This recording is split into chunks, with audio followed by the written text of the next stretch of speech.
Bigfoot Pro Wrestling Podcast.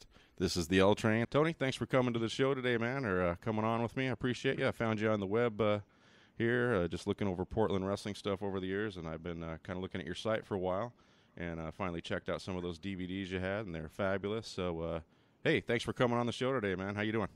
Hey, my pleasure. Yeah, when you contacted me about getting together and talking about old school stuff, man, I was all on board for that. I mean, that's been my passion for decades now. So, yeah, great to be here. Yeah. So, what was it that first drew you into wrestling as a wee little guy back in the day? Oh, I don't really know. I would, I would assume it was the excitement. It was the good versus bad guy thing. And I just absolutely enjoyed it. Started watching, cut my teeth on Portland wrestling about 1978, I would say. And just really got into it. I've never been a sports guy. I don't watch football. I don't watch, most of the mainstream sports and everything, but wrestling did it for me because there was always, eventually a positive outcome. So it was storytelling. I absolutely loved it. All right. It's just like the old Westerns and stuff. The good guy at the very end always has to come out at some point. Even if they hold you off a week or a show or two, just to get you even more pissed off at that guy, until the face finally comes through weeks later. Absolutely. I mean, that just builds the momentum. That just builds the anger and the frustration. And it's just like, finally, when you get that payoff, it's just like, this was awesome. Exactly. The first thing I ever remember of wrestling, I was flicking the channels one day, and we were lucky enough to have cable when I was a little kid, so I whipped on WTBS, or I guess I was just going through, and it came on, and it was this vignette of Tommy Wildfire Rich getting ready for a big comeback because he was out for a while for an injury or something, and the Freebirds had did something to him, and I always remember right at the end of that vignette, Gordon Soley started talking about Tommy and the Freebirds, and all of a sudden he hit the ring and went after the Freebirds and chased them off, and so I think that's immediately where I was like hooked into that face character, because I really loved Tommy Rich. He'd take a beating, and then he'd get the big comeback, hit the Luthez press, he'd be bleeding all over in his bleach blonde hair, and it's just like, to me, that was it, man, because, I don't know, when I was a kid, we didn't have much going on, but turning TV on Saturday and catching those matches, whether it was on WTBS or later Portland, that was amazing for me. Who was the first wrestler that really, kind of drew you in? For me, it was Tommy, like I said. Who was it for you, Tony? I would have to say that would be Kangaroo Lord Jonathan Boyd. Oh, my gosh. One of the Kangaroos. Johnny was the original Hulk Hogan, I like to say, because Johnny would get the crap beat out of him. He had the longest feud going with Buddy Rose. And he would get the crap beat out of him and be bleeding all over the place. And all of a sudden, Rose would be hammering on him, and it didn't do anything anymore. He would get those wild eyes and start just stomping around the ring and just come back and beat the heck out of Rose. So, yeah, I mean, that was the original thing. I mean, Hulk Hogan was great in his day, but Hulk Hogan was mainly charisma. Wrestling ability was not his thing. A big foot to the face and a leg drop, and it's all over. And it's the same thing over and over again. It was the charisma, and I think it was the charisma that Johnny Boyd had, and the way he cut his promos and just his ring presence was just incredible. I love Johnny as far as a face, and along those same lines, I loved Buddy as far as a heel. He has to be one of the best heels that wrestling has ever seen, in my opinion. When I started watching, he was still a heel, but he had just turned, I think, that year when I was watching it, when he finally turned on Rip Oliver and the Army and everything, and then he started going with, hanging with Kurt Hennig and Billy Jack, or Billy Jack Haynes now, and so yeah, I always remember Buddy just a little bit as the heel, but What was so great about him as a heel? His ability to be a heel. I mean, you anymore. I am not a fan of new wrestling. I haven't been for years, especially since the territories all dissolved. Um, but Buddy had the knowledge, the ring knowledge, the ability to know how to get the fans riled up. And one big thing that was distinctive about Rose as opposed to a lot of the heels now is, it's just ring psychology. Everybody hates a bully, and everybody who knows that bullies are basically cowards when they come up against somebody who will stand up to them. That was Buddy's ring psychology. And that gets into another thing that I'll talk about. But Buddy knew that as long as the referee wasn't looking, he could go ahead and cheat and do all this kind of stuff. But when the ref was looking, he had to back down. Or when somebody stood up to him and jumped in the ring, Buddy jumped out and ran away. And that was the whole thing. It was like, okay, this heel is not this guy who's invincible, or this guy who's just angry and will stand up to the face. But this heel is only as bad as when the referee's not looking, only as bad as when somebody else isn't standing up to him. Then he cowers. Then he has to cheat to win. And that's what really got people upset, because he was actually a coward. I agree, and that's what they missed that so much today. And I still watch some of today's product. My wife and I sit down and watch it. We watched WrestleMania this last weekend and stuff, but it's just that heel art is just missing now. They don't do all the stuff behind the referee's back. They do everything right in front of them. They hit them with chairs. They throw them on the tables. All this stuff. Throw them into the barrier outside, which just 10, 20 years ago, that was going to be a disqualification. And also, like, there were rules back then. Yeah. Basically, the referees were part of the show back then. Now they're props. They're just props. They're there because they're supposed to be there. But back then, one of the things that got people over as heels is the refs still had authority. That means that you as a heel had to cheat in order to win. But now, a lot of times, you can throw a referee around. You can hit a referee. You can do all kinds of things in front of a referee, and they don't do anything. There's no fines. There's no suspensions. There's no, disqualifications. There, and it's just like, that is another thing that has taken the power away from the heel, is because the referees are nothing more than props now.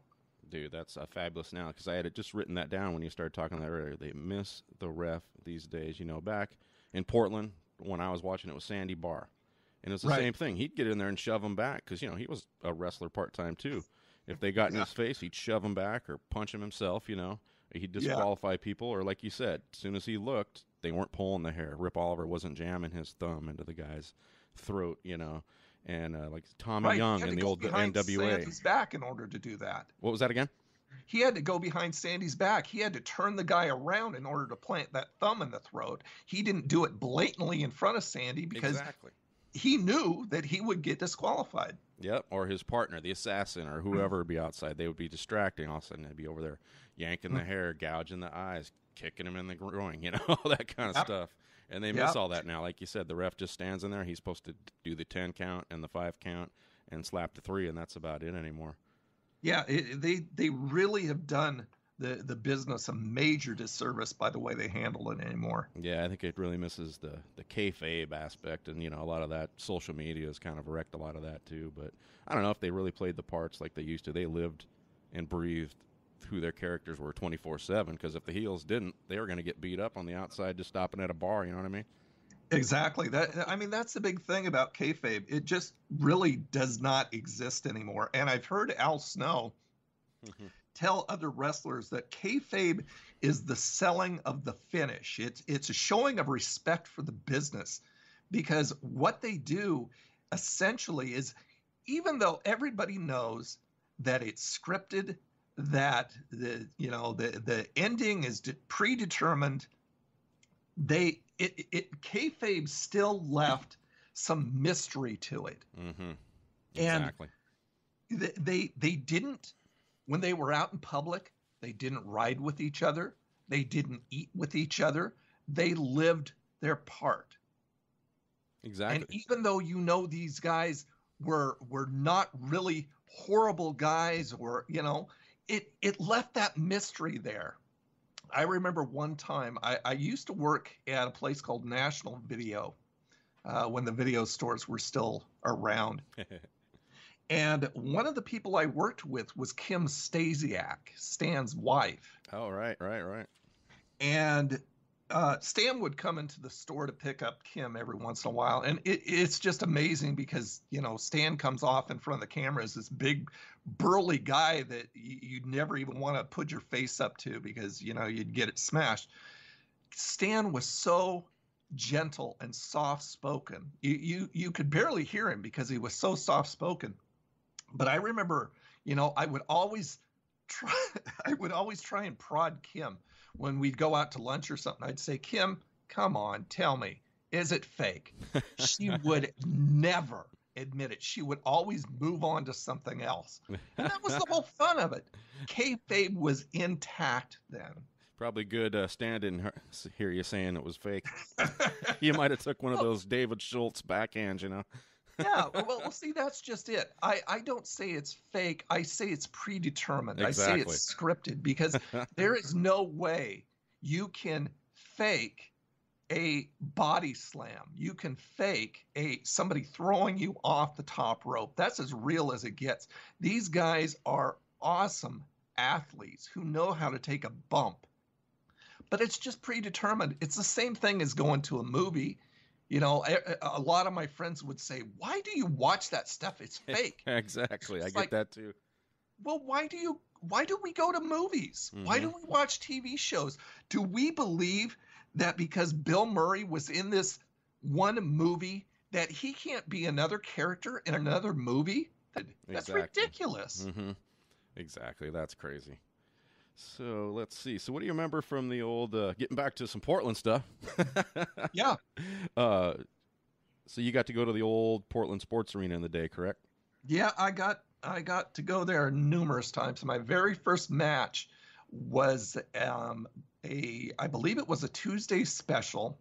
Don Owen flew Andre the Giant in. Oh man, Andre. And this was at the time that Roddy Piper was still a heel. And so Roddy was tag teaming with Bad News Tim Brooks in a squash match, a handicap match against Andre. And it was a typical Andre squash match.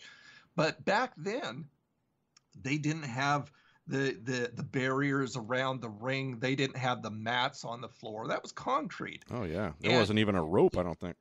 No, and the wrestlers would get out and scream at you, yell in your face, and you'd yell back. And I had the most fun. By the end of the night, I was soaked in sweat. It was so much fun. Did it get really hot in that place in the wintertime? I mean, excuse me, in the summertime? It did, because there were so many people there. The hottest crowds were during the territory days. No matter where you went around the country, in the territory days, you will never hear hot crowds like that anymore.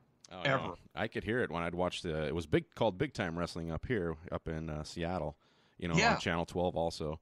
But man, Right. just watching when they'd come in when, Don Koss was or whoever he was hosting it with would be sitting there, and you could see the crowd behind them, and everyone's like, they're jumping up on the ring, everyone's having a good time, and all of a sudden that Don would start getting in the ring, and everyone would go sit down where they were supposed to be so the wrestlers could get through. And then the match would end, and everyone would be jumping around again, hanging on the ring. It looked like a freaking blast in there. Oh, it was just I mean, when Lonnie Main said excitement is in the air, he wasn't kidding. I mean, it was electric in there because you could barely hear yourself most of the time. They had the fans so into the matches by what they did. There was nobody sitting down. There was nobody not hollering. Man, so did they have in the arena? Was there concessions? Was there merchandise? Any of that kind of stuff there back in the day? Yeah, yeah. You would walk in and you'd get, you'd buy your little pamphlet, your little thing that I can't remember what they called it, but basically Oh, it those told little you, white programs. it had some wrestling news and told you what the matches were going to be and everything. And I think those were like 50 cents or something. And it was just printed out on pieces of paper that were stapled together essentially. You would go and the snack bar was there so you could load up on snacks and drinks and stuff like that. And then you go past the crow's nest and up into, either the seat or up into the stands, depending on the tickets you bought, which were really, really cheap. It was like just $5, $10 maybe. It was like $5 for ringside back then. It was just incredible prices for all the entertainment you were getting. Oh man, because we went to, what was it, NXT just a couple years ago in Portland. That was like $75 a seat. Oh, that's crazy. I would never do that. I mean, with stuff like that, it's like you're at a movie, only you're kind of there, but it's still, you're watching somebody perform. Whereas back in the territory days and back in Portland, you were part of the show. You're like I said, you could jump up and scream and yell, and they would come down and get in your face and scream and yell. And when you're part of the show, it's an entirely different dynamic than sitting there in seats and watching somebody perform. Oh yeah, completely. Because I went to the Seattle Center Arena multiple occasions as just a kid, and I got to witness live the Portland Wrestling Show, or the Big Time Wrestling Show. The best one I ever saw was Christmas Eve. I don't remember what year it was. It was a double cage match. It was a tag team match first, the Assassin and Rip the Cripper Oliver, and they took on, or no, it wasn't Rip because he was in the main event. It was the Dynamite Kid and the Assassin. They took on Kurt Hennig and Buddy Rose in a cage, and it was just a beatdown. I couldn't even remember to tell you who won that match, but it was a bloodfest, a beating. It probably went on for at least 30 to 45 minutes. And then after that, it was a loser leaves town match, Billy Jack versus Rip Oliver. And the match itself probably only went about 15 minutes, but I just remember the ending. He picked up Billy, he pile drived him. Billy kicked out once. He picked him up, pile driver, and I'm talking the old school pile drivers, not the ones now. And then he pinned him to 3, and as a kid, I was like devastated. I was like, oh my gosh. My favorite guy, because he was up there with Flair and those guys from my childhood, Oh, but, yeah, I love Billy. I thought man. It was fabulous. He was amazing. Just his look, his demeanor, like, oh, he's going to kick their ass, Yeah. But, man, I'll always remember that. And it was this last match, and I didn't even know it. And I remember I was there with my uncle, and I yelled out the F word a couple times. F you, Oliver! F you! And my uncle kind of let it go on for just a minute because he knew how disappointed I was. And then he was like, okay, that's enough now. Before they throw us out here, So, man, like you said, you're hanging on your favorite wrestler, that face. You're feeling his pain with him. You're sweating when he's taking that beating, the goosebumps, your hair's sticking up. And they used to sell that stuff a lot better, too. Because, just simple things like a DDT would actually be a finisher move. Oh, that'd be it. Or, something that would actually put somebody out, they sold, and that would be a pinfall. Whereas today, a lot of the times, they'll take enormous amounts of beating and they won't sell it. No. And it's just like, come on, guys, this isn't superheroes. This is supposed to be a suspension of belief. But my suspension of belief can only go so far, Well, exactly. Like, you take a couple DDTs, a chair shot, a huge punch, you get thrown out of the ring, you get power bombed, on a table, and then 2 seconds later you're up and, you're doing your moves and taking over the crowd. And I was like, well, what just happened? Now, like, that didn't just happen. you know. Yeah. And I kind of understand the blood and stuff these days, but at least sell the beating you're taking, the injury. You know, if you're getting an arm beaten, keep hanging on that arm. Sell it the whole time, you know. You go throw Yeah, a punch with that arm after it's beaten. Oh, you got the punch, but you hurt your arm again, you know. It's like, exactly. And sell the thing. I mean, you know, as soon as ECW came about, I barely ever watched ECW. It was just too violent and too vile. It's just like, you know what? Here, newsflash, guys, you really don't have to hurt each other to have a good match. People don't need to see you really have your head busted open. I remember sitting down and talking with Buddy Rose once, and he told me that the only time he was ever seriously hurt was when he was walking up the steps to the ring and he cut his leg on the steps. That was it, because everything else was sold. It was just so well done that it's just like, you know, I don't really hurt each other. Don't make it so you're 25 years old and you're looking at the end of your career. no, exactly. You know, do it as long as you want. Have a good time, but you know, it's like a ballet. A good wrestling match is like a ballet. Well, I agree. It's like your best opponent is the one that's taking care of you. You know, you got to take care of your opponent for you both to look good. It's like Bret Hart always said, you know, he never hurt anyone in his career, you know. Uh-huh. Yeah. Like, he had these great matches. You take care of each other. You get each other through the matches, and that's what it's all about. But Yeah, absolutely. You know, it's making your opponent look good. If, you know, you got to figure out what you're planning on doing, what kind of ending you're going to have for the match, and then just go for there, call your spots, sell your injuries, and make the other guy look good when he's supposed to look good. Exactly. Hey, back to the sports arena real quick. Did you ever get to check out the flea market, Sandy Bar's flea market? I didn't. I had to ask. No, I was looking up stuff. I was like, oh, yeah, the flea market they always talked about. Yeah, I don't recall ever going to the flea market. I believe when it started out, it was actually in the sports arena. Right. And then they moved it, but I can't recall ever going there myself. That'd have been like great. You know, bought some old shirt from the old, you know, Sandy Bar flea market, because I don't know, maybe that's where he got his shirts sometimes. Remember his shirts he would wear when he was refereeing those matches? They were just like some crazy striped colored things with these little collars. They weren't even wrestling shirts, but they would always remember that. They'd crack me up. Yep.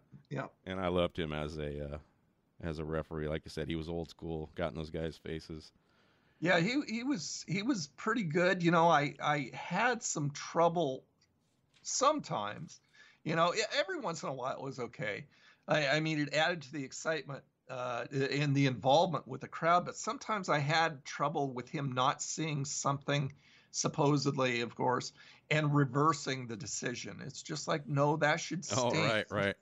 And then that just builds the momentum for the heel to get his butt kicked the next week or something. But, you know, every once in a while it was okay, because then you got involved. Then everybody's stomping and screaming and going, no, he did this. And Sandy Bar goes, oh, okay. Well, it's just like one time it was Billy against Ric Flair in Seattle, and for the World's Heavyweight Championship, the NWA World Heavyweight Championship. Mm-hmm. And Billy won after this long match, but it was one of the 2 out of 3s went to a disqualification. And so everyone in the place jumping up, screaming, Billy's got the belt, da-da-da-da-da.